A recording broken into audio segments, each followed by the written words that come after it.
Welcome to Bharat education. तो guys आज का जो मेरा वीडियो है ना वो सिर्फ और सिर्फ डायरेक्ट सेकेंड ईयर स्टूडेंट्स के लिए इंजीनियरिंग के। हम लोगों को पता है कि आपका इंजीनियरिंग का जो एडमिशन प्रोसेस है ना गाइज वो बहुत डिले हो चुका है। जो रेगुलर स्टूडेंट थे उनका एग्जाम भी हो चुका है, आपका अभी तक एडमिशन भी नहीं है। ओके तो 27 जनवरी को फाइनल लिस्ट लगेगा सेकेंड कैप राउंड का। उसके बाद 3 दिन के अंदर आपको एडमिशन लेना है। ये 3 दिन में एडमिशन लेने के बाद गाइज आपका एक नया जर्नी स्टार्ट होने वाला है, वो भी कॉलेज लेवल का। ओके तो उसके बाद गाइज देखो जैसे आपका कॉलेज स्टार्ट हो जाएगा ना, आपका एग्जाम कैसे होगा। बिकॉज ना रेगुलर स्टूडेंट का एग्जाम होके वो एंजॉय कर रहे हैं छुट्टियां उनकी, और अभी उनका 4th सेमेस्टर भी स्टार्ट होने वाला है कल से। ओके और आपका अभी तक 3rd सेमेस्टर भी स्टार्ट नहीं है।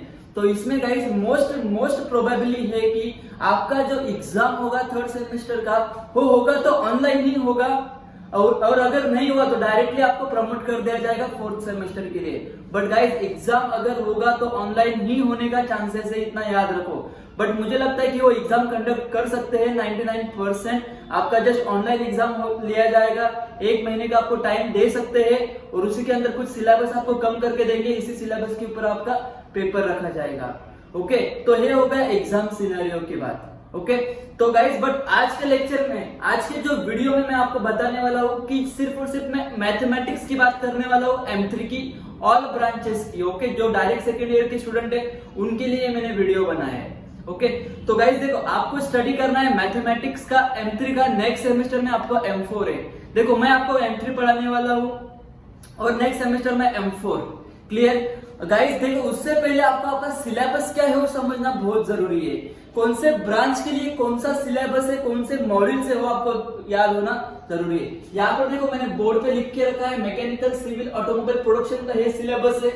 इसके बाद इलेक्ट्रिकल EXTC ETRX का ये सिलेबस है, और कंप्यूटर और IT का मैंने सिलेबस लिख के नहीं रखा है, वो मैं आपको बताऊंगा क्या है। सिर्फ 2 मॉड्यूल उनको अलग है, देखते हैं अभी क्या है। बट सबसे इंपॉर्टेंट गाइज ये सिलेबस है, इसकी स्टडी आपको करना है। बट अभी ना गाइज मैक्सिमम स्टूडेंट को क्या लगता होगा, अरे हमारा एग्जाम तो पोस्टपोन होने, हमारा एग्जाम शायद होगा भी या नहीं होगा, तो इतना स्टडी क्यों करने का। बट याद रखना गाइज अभी तो आपको ऐसा लगेगा, बट अभी तक आप में से 90% स्टूडेंट्स को एक बात पता नहीं होगी कि आप जब लास्ट ईयर में जाओगे तो आपको एक एग्जाम देना होता है। आपके ऊपर है वो देना है कि नहीं देना है, बट उसके बेनिफिट्स बहुत है, और वो एग्जाम को बोला जाता है गेट एग्जाम। ओके वो सबसे टफ एग्जाम होता है अपना इंजीनियरिंग का। उससे अगर आपने उसको क्रैक किया तो आप IIT लेवल तक जा सकते हो। ओके वो याद रखना, उसमें अगर आपका जॉब अगर लग गया, गवर्नमेंट सेमी गवर्नमेंट सब है उसके अंदर, तो आपके लाइफ सेट है गाइज। वो एग्जाम का प्रिपरेशन के लिए गाइज आपको मैथमेटिक्स सब्जेक्ट बहुत इंपॉर्टेंट है। ओके बिकॉज जो 100 मार्क्स का पेपर होता है जो आप 4 साल में पढ़ोगे, first year, second year, third year and last year, उसका जितने आपके सब्जेक्ट रहेंगे, हर सेमेस्टर में 5 सब्जेक्ट होते हैं, तो काउंट कर लो गाइस कितना सब्जेक्ट हुआ आपके टोटल 8 सेमेस्टर के अंदर। तो उससे उस सारे सब्जेक्ट के ऊपर एक ही पेपर बनता है, तो उसमें गाइस मैथमेटिक्स 15 मार्क्स तक आता है, उसमें M1 M2 M3 M4 आ जाता है गाइस। तो मैक्सिमम क्वेश्चन M3 M4 के ऊपर ही होते हैं उसमें, तो उसके रिलेटेड गाइस ये बहुत इंपॉर्टेंट है आपको स्टडी करना। अगर आपको गेट क्रैक करना हो तो अभी आपको क्लियर होगा कि गेट क्या है। गेट एक आपको फाइनल ईयर में जब आप जाओगे तब आपको एक एग्जाम देना है, हर ब्रांच के लिए एक एग्जाम होता है। ओके तो ये याद रखो गाइस। तो ये हो गया गेट के बारे में, उसका प्रिपरेशन आपको अभी से अगर स्टार्ट किया तो आप गेट को पक्का क्रैक कर दोगे। लास्ट ईयर में बच्चे सीरियस होते कि मुझे गेट का प्रिपरेशन करना है, टाइम नहीं मिल रहा है, लास्ट टाइम गाइस नहीं होगा, फिर अभी से करोगे तो बेटर रहेगा। ओके तो गाइस सिलेबस देख लो पहले क्या है। एक ग्रुप है guys mechanical civil automobile production का, और एक ग्रुप है इलेक्ट्रिकल ETRX और EXTC का, और एक तीसरा ग्रुप है जो कंप्यूटर IT का है। तो देखो सिलेबस क्या है गाइस, सबसे पहले समझ लो आपको 6 मॉड्यूल रहेगा, हर ब्रांच में 6 मॉड्यूल से, पहला मॉड्यूल, दूसरा मॉड्यूल, तीसरा मॉड्यूल, मैक्सिमम 3 मॉड्यूल हर ब्रांच के लिए सेम है। देखो कौन से, लैपलास ट्रांसफॉर्म आपको यहाँ पे दिख रहा होगा गाइस। सबसे पहले देखो लैपलास ट्रांसफॉर्म, फर्स्ट मॉड्यूल का नाम है लैपलास ट्रांसफॉर्म, सेकंड का इनवर्स लैपलास, तीसरा है फोरियर सीरीज।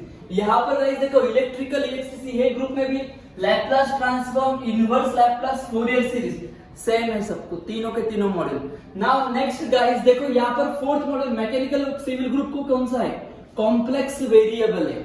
कॉम्प्लेक्स वेरिएबल है, मैट्रिसेस है, numerical method for partial differential equation, ये 6 मॉडल हो गया ये ग्रुप के लिए। उसके बाद गाइस इलेक्ट्रिकल ईएक्सटीसी टीआरएक्स के लिए 3 मॉड्यूल तो मैंने आपको बताए, सबके सब सेम ही है इनको। Fourth module vector algebra and vector differentiation करके है। फिफ्थ मॉड्यूल वेक्टर इंटीग्रल करके है। और जो सिक्स्थ मॉड्यूल है guys complex variable and Bessel function करके। ये हो गए गाइस आपके यहाँ पर सिलेबस इलेक्ट्रिकल ईएक्सटीसी टीआरएक्स का। बट इसके अंदर गाइस अभी कंप्यूटर आईटी का भी मैं आपको सिलेबस बताऊंगा, तो उससे पहले आपको ये मॉड्यूल में क्या करना होगा वो समझ लो। ये मॉड्यूल में आपको टोटल 8 प्रॉपर्टी है, बट उसमें से आपको सिर्फ 6 प्रॉपर्टीज को पढ़ना है। ये बहुत इंपॉर्टेंट है गाइस। उसके बाद इनवर्स लैप्लास में इसी 6 को उल्टा करके अपने को स्टडी करना होगा। नेक्स्ट गाइस फोरियर सीरीज में मेन आपको 3 to 4 टाइप्स के क्वेश्चंस है, उसमें आपको प्रॉपर्ली स्टडी करना है। ओके, ये मेन सब्जेक्ट है और इसमें ये मेन चैप्टर्स है। और इसमें सबसे इंपॉर्टेंट और एक चैप्टर है गाइस जिसका नाम है मैट्रिसेस। इसका वेटेज बहुत ज्यादा रहता है एग्जाम में। ओके, तो इसके ऊपर गाइस 5 टाइप्स के सम आते हैं, उसको आपको स्टडी करना है। ओके, बहुत इंपॉर्टेंट है। Numerical method for partial differential, इसके ऊपर गाइस 2 और 3 2 क्वेश्चन तो इसके ऊपर रहते ही है, बट तीसरा भी कभी आता है कभी नहीं आता है, तो उसको भी पकड़ के चलना पड़ता है। ओके, तो ये सिलेबस है। कॉम्प्लेक्स वेरिएबल में गाइस 4 टाइप के सम मिलेंगे आपको, सेम टू सेम गाइस हर एक चैप्टर में आपको वैसे ही मिलेगा। 3, 4 या 4, 5 टाइप के सम करना है। देखो अच्छे से अगर पार्ट में स्टडी करोगे ना तो लास्ट तक इजीली पहुंच पाओगे। अगर बीच में पूरा खाना एक साथ नहीं खा सकते गाइस हम लोग, धीरे धीरे उसको फिनिश करना पड़ता है। ओके, तो हर एक मॉड्यूल को हम लोग प्रॉपरली स्टडी करेंगे। तो अभी गाइस कौन सा बचा है कि सिलेबस अपना आईटी और एक कंप्यूटर वालों का। तो गाइस उनमें क्या है, उनका पहला जो चैप्टर है उनका लैप्लास ट्रांसफॉर्म सेम है, दूसरा इनवर्स लैप्लास सेम है, उनको तीसरा फोरियर सीरीज भी सेम है। जो फोर्थ मॉड्यूल है उनका गाइस, फोर्थ मॉड्यूल जो है उनका कॉम्प्लेक्स वेरिएबल वो भी सेम है। जो फिफ्थ मॉड्यूल है आपका स्टैटिस्टिकल टेक्निक, इसके अंदर में आपको 3 चैप्टर्स है, कोरिलेशन, एक रिग्रेशन और तीसरा कर्व फिटिंग। उसके बाद लास्ट वाला जो मॉड्यूल है कंप्यूटर और आईटी ब्रांच के लिए वो है प्रोबेबिलिटी। बाकी सब ब्रांच को गाइस ये जो मॉड्यूल है ना वो M4 में है, और इनको सिर्फ प्रोबेबिलिटी यहाँ पर M3 में रखा गया है। सिर्फ एक पार्ट, प्रोबेबिलिटी के 2 पार्ट है, प्रोबेबिलिटी एंड प्रोबेबिलिटी डिस्ट्रीब्यूशन। तो डिस्ट्रीब्यूशन का पार्ट कंप्यूटर आईटी को 4th सेमेस्टर में है। तो ये हो गया गाइस पूरा एंटायर सिलेबस। जो ये आपके इंपॉर्टेंट ब्रांच है आपके सबका सिलेबस मैंने यहाँ पर शो कर दिया है गाइस। मैक्सिमम 4 मॉड्यूल सबको सेम है, सिर्फ और सिर्फ कंप्यूटर अपने सॉरी इलेक्ट्रिकल ईएक्सटीसी को ही 3 मॉड्यूल सेम है, तो अलग है। बाकी जो रिमेनिंग पार्ट इनको नहीं है वो नेक्स्ट सेमेस्टर में मिलेगा आपको देखने के लिए। बट ये सारा स्टडी गाइस आपको करना पड़ेगा अगर आपको गेट का स्टडी प्रॉपर्ली करना है।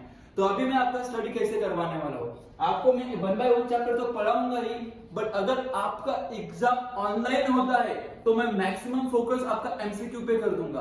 तो और अगर अभी जो रेगुलर बच्चों का एग्जाम हुआ ना, उनका पेपर पैटर्न कैसा था वो समझ लो। उनको 20 क्वेश्चन एमसीक्यू थे, बाकी मतलब 20 क्वेश्चन, एक क्वेश्चन को 2 मार्क्स था, 40 मार्क्स का पेपर वहां पर उन्होंने कवर किया एमसीक्यू के फॉर्म में। और जो रिमेनिंग 40 मार्क्स का पेपर था ना भाई, उसको उन्होंने कवर किया थ्योरी पेपर के बेसिस पे। मतलब उनको एक क्वेश्चन पेपर आया जिसमें से उनको 5 में से 4 लिखने थे, 5 में से 4 लिखने थे, ऐसे 5 मार्क्स के क्वेश्चन आए, 40 मार्क्स मतलब 40 मार्क्स का एमसीक्यू हुआ और 40 मार्क्स का पेपर उनका डिस्क्रिप्टिव फॉर्म में हुआ, तो टोटल 80 मार्क्स का हुआ। शायद आपका भी ऐसा हो जाए। तो हम लोगों को डिस्क्रिप्टिव के लिए एज वेल एज एमसीक्यू के लिए प्रिपेयर होना है। तो हम लोग जैसा हमारा सिचुएशन बनेगा हम लोग उसके ऊपर फोकस करेंगे। Clear guys? बट अभी से मैं आपका जो प्रिपरेशन स्टार्ट कराने वाला हूँ, अभी आपका एमसीक्यू पे मैं ज्यादा फोकस करने वाला हूँ, बिकॉज मुझे तो लगता है कि एमसीक्यू के ऊपर एग्जाम होगा ही होगा। ओके, जैसे हम लोग पहले समझो लैप्लास ट्रांसफॉर्म की स्टडी हम लोगों ने स्टार्ट कर ली। लैप्लास ट्रांसफॉर्म हम लोगों ने स्टार्ट किया, तो उसके ऊपर जस्ट हम लोग जैसे अपना चैप्टर मतलब कुछ पार्ट उसमें खत्म होते हैं, उसके ऊपर कौन सा एमसीक्यू क्वेश्चन आ सकते हैं पेपर में, उसके ऊपर भी हम लोग फोकस करेंगे। तो वो भी मैं आपको क्लियर कराता रहूंगा, बट मैक्सिमम फोकस एमसीक्यू पे ही करो गाइस, बिकॉज सबको पता है कि आपका जो डिप्लोमा का एग्जाम हुआ था वो भी किस फॉर्म में हुआ था, तो अभी भी वैसे ही होने वाला। तो पूरा फोकस एमसीक्यू पे डाल दो अभी। ओके, एमसीक्यू में ज्यादा डीप में नहीं पूछा जाएगा, ये याद रखो। एमसीक्यू के लिए किस लेवल के क्वेश्चन हो सकते हैं, उसका इमेजिनेशन करना होगा आपको, और वो सब मैं आपको कराऊंगा। Don't worry guys. तो ये सारा सिलेबस पहले आपको याद रखना होगा, और ये सिलेबस आपको गेट के लिए काफी इंपॉर्टेंट होगा। गेट में बार बार बोल रहा हूँ बिकॉज गाइस ये एक ऐसा एग्जाम है, अगर जिसने मेहनत किया हो उसका लाइफ सेट कर देगा। किधर भी कोई जॉब ढूंढने के लिए जाना नहीं पड़ेगा गाइस, सीधा गवर्नमेंट या semi government job with proper facilities आपको मिलेगा वो एग्जाम से, अगर आपने उसको अच्छे से किया तो। ओके, तो उसका प्रिपरेशन अभी से स्टार्ट करना होगा आपको। तो ये सिलेबस हो गया गाइस, मैंने बताया। बट अभी गाइस M3 का स्टार्टिंग कैसे करूंगा मैं, आपको डायरेक्टली लैप्लास ट्रांसफॉर्म नहीं पढ़ाने वाला। अरे इधर अगर डायरेक्टली यहाँ पर आप लोग जंप करोगे ना तो प्रॉब्लम होगा। तो उससे पहले बेसिक क्लियर करो। ट्रिग्नोमेट्री आपको पता होगा, आपका फेवरेट हो सकता है या फिर नहीं भी हो सकता है। तो ट्रिग्नोमेट्री में गाइस कुछ बेसिक फॉर्मूले हैं, यहाँ पर भी याद रखो। डिप्लोमा में भी आपने मैथ्स पढ़ा था, वहां पर भी मैथ्स में ट्रिग्नोमेट्री का टर्म था। तो यहाँ पर भी गाइस पहले क्लियर कर रहा हूं, M3 M4 total 60 to 70% trigonometric term के साथ रिलेटेड है पूरा मैथ्स। तो आपको उसका डर पहले निकालना होगा। तो उसके लिए सबसे पहले आपको जो मैं फॉर्मूले कराऊंगा अभी, वो फॉर्मूले आपको करने होंगे। ओके, तो फॉर्मूले गाइस अगर आपने किया ना तो ये कोई भी मॉडल आपको टफ नहीं लगने वाला है, ये याद रखो। पहले फॉर्मूले के ऊपर फोकस करना है। ओके, तो गाइस देखो यहाँ पर मैंने कुछ फॉर्मूलाज यहाँ पे लिख के रखे हैं, ये ऑल ब्रांच के लिए फॉर्मूलाज है। ये फॉर्मूला अगर अच्छे से करोगे ना तो आगे वाले मॉडल हम लोगों को इजी हो जाएंगे, सिर्फ ये सेमेस्टर के लिए नहीं बल्कि नेक्स्ट सेमेस्टर M4 के लिए भी। ओके, ये मैथमेटिक्स के बेसिक फॉर्मूले हो गए, आप लोगों ने डिप्लोमा में भी देखा होगा, बट याद नहीं रहता है कि कैसे इसको याद रखूं। तो अभी देखो गाइस कैसे याद रखना है आपको। तो ये याद आपको इतना तो पता ही होगा, साइन इंटू कॉस होता है, कॉस इंटू साइन होता है, कॉस कॉस होता है, साइन साइन होता है, ऐसे फॉर्मूले होते हैं। बट इसके अंदर फॉर्मूला क्या वो अभी याद करना है आप लोगों को। तो देखो गाइस याद एक बात याद रखना है, दो नाम बोलूंगा, एक डिफरेंट और एक सेम। क्या बोला मैंने, डिफरेंट और एक सेम। अगर डिफरेंट है, देखो मैंने यहाँ पे लिखा है डिफरेंट है तो साइन यूज कर, अगर सेम है तो कॉस यूज कर। ओके, ये बात याद रखने का, डिफरेंट है तो साइन यूज करना है और अगर सेम है तो कॉस यूज करना है। अभी इसका मतलब क्या, डिफरेंट क्या, सेम क्या। देखो अभी साइन कॉस, एक साइन है एक कॉस है, मतलब क्या है, डिफरेंट है। और डिफरेंट है तो यूज क्या करने का है, साइन यूज करने का है। कॉस साइन डिफरेंट है तो क्या यूज करने का है, साइन यूज करने का है। कॉस कॉस सेम है गाइस, सेम है तो क्या यूज करने का है, कॉस। अभी कैसे यूज करने का है देखो। तो ये फॉर्मूले गाइस देखो यहाँ पर 1/2 1/2 1/2 1/2 सबके लिए आता है, तो उसको बाहर रख दिया। देखो मैंने यहाँ पर मैं लिखता हूँ 1/2 मैंने यहाँ पे बाहर शिफ्ट कर दिया है। उसके बाद अभी गाइस देखो साइन कॉस है यहाँ पे। देखो अपने को ये पेयर याद रखना है, कौन सा पेयर गाइस, यहाँ पे एक a प्लस बी होता है, एक a माइनस बी होता है, a plus b a minus b, a plus b a minus b, इसको छोड़ दो अभी। a plus b a minus b 1/2, देखो यहाँ पर मैं लिख रहा हूँ a plus b a minus b. Okay, मैंने यहाँ पे लिख दिया है। अभी गाइस मुझे फॉर्मूला बनाना है, साइन कॉस दोनों डिफरेंट है तो डिफरेंट के लिए यूज क्या करने का है, साइन। तो देखो यहाँ पर यूज क्या किया है, साइन साइन डाल दो, यहाँ पे साइन, यहाँ पर भी डाल दो साइन, बन गया फॉर्मूला। अभी बीच में प्लस रखने का कि माइनस रखने का यही मैटर होता है, मिस्टेक इधर ही हो जाता है। तो गाइस याद रखने का, अगर स्टार्टिंग में साइन है, अगर स्टार्टिंग में साइन है तो बीच में रख प्लस, है क्या, इधर प्लस।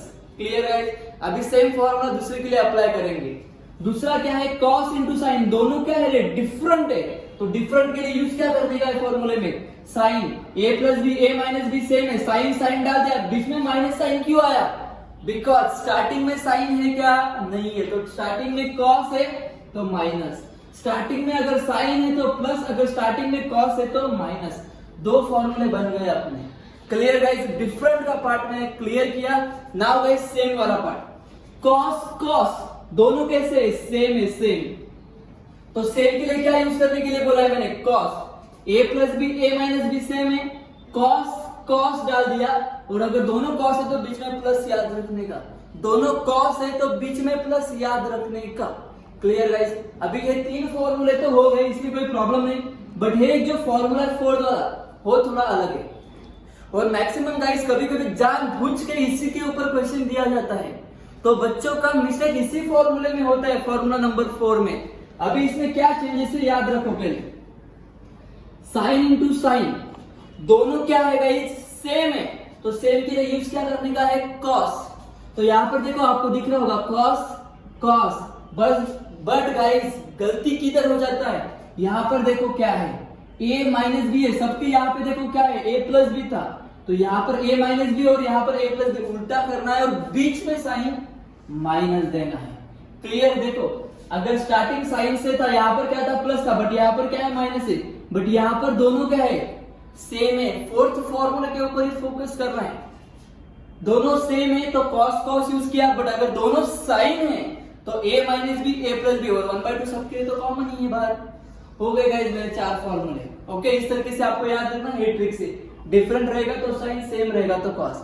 ये 4 फॉर्मूले हो गए और 4 फॉर्मूले इंपॉर्टेंट वाले, साइन स्क्वायर एक्स, आप लोगों ने ये फॉर्मूला इस तरीके से पढ़ा होगा, 2 साइन स्क्वायर एक्स करके, बट अभी गाइस मैंने यहाँ पर 2 नहीं रखा है, 2 को डिवाइड में शिफ्ट कर दिया है, 1 माइनस कॉस 2x अपॉन 2, ये फॉर्मूला याद रखो बस। साइन स्क्वायर होगा है ना, अभी क्या है इधर कॉस स्क्वायर एक्स, तो देखो सेम फॉर्मूला है बट इधर माइनस है ना इधर प्लस है, तो कॉस के टाइम पे क्या याद रखो, plus. Clear guys? Sine square के लिए क्या था, 1 minus cos 2x divide by 2, तो कॉस स्क्वायर एक्स के लिए क्या है, सेम है बट सिर्फ इधर प्लस है। हो गया ना मेरा कॉस स्क्वायर एक्स भी done. Now guys 7 and 8 number, ये फॉर्मूला सब हम लोगों ने देखा है बट याद नहीं रहता है, तो अभी देखो नेक्स्ट, साइन क्यूब एक्स 1/4, इसके लिए भी कॉस क्यूब एक्स के लिए भी 1/4 है, इतना कॉमन है। अगर साइन है तो साइन साइन ही आएगा, कॉस है तो कॉस कॉस ही आएगा, इधर कॉस के टाइम पे क्या आया था, प्लस, साइन के टाइम पे क्या आया था, माइनस, तो इधर साइन के टाइम पे क्या आ रहा है, माइनस, कॉस के टाइम पे क्या आ रहा है, प्लस। सिर्फ इसके ऊपर फोकस, साइन है तो 3 sine x minus sign 3x, 3x इधर एंगल में आता है, और इधर 3 cos x plus cos 3x।